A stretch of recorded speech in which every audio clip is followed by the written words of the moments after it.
अनन्तो हुत भुग्भोक्ता सुखदो नैकजोऽग्रजः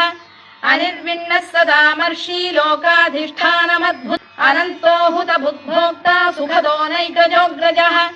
अनिर्विण्णः सदामर्षि लोकाधिष्ठानमद्भुत अनन्तो हुत भुग्भोक्ता सुखदो नैकजोऽग्रजः अनिर्विण्णः सदामर्षि लोकाधिष्ठानमद्भुत अनन्तो हुत भुग्भोक्ता सुखदो नैकजोऽग्रजः अनिर्विण्णः सदामर्षि लोकाधिष्ठानमद्भुत अनन्तो हुत भुग्भोक्ता सुखदो नैकजोऽग्रजः अनिर्विण्णः सदामर्षि लोकाधिष्ठानमद्भुत अनन्तो हुत भुग्भोक्ता सुखदो नैकजोऽग्रजः अनिर्विण्णः सदामर्षि लोकाधिष्ठानमद्भुत अनन्तो हुत भुग्भोक्ता सुखदो नैकजोऽग्रजः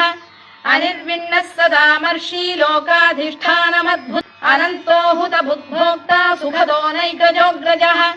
अनिर्विण्णः सदामर्षि लोकाधिष्ठानमद्भुत अनन्तो हुत भुग्भोक्ता सुखदो नैकजोऽग्रजः अनिर्विण्णः सदामर्षि लोकाधिष्ठानमद्भुत अनन्तो हुत भुग्भोक्ता सुखदो नैकजोऽग्रजः अनिर्विण्णः सदामर्षि लोकाधिष्ठानमद्भुत अनन्तो हुत भुग्भोक्ता सुखदो नैकजोऽग्रजः अनिर्विण्णः सदामर्षि लोकाधिष्ठानमद्भुत अनन्तो हुत भुग्भोक्ता सुखदो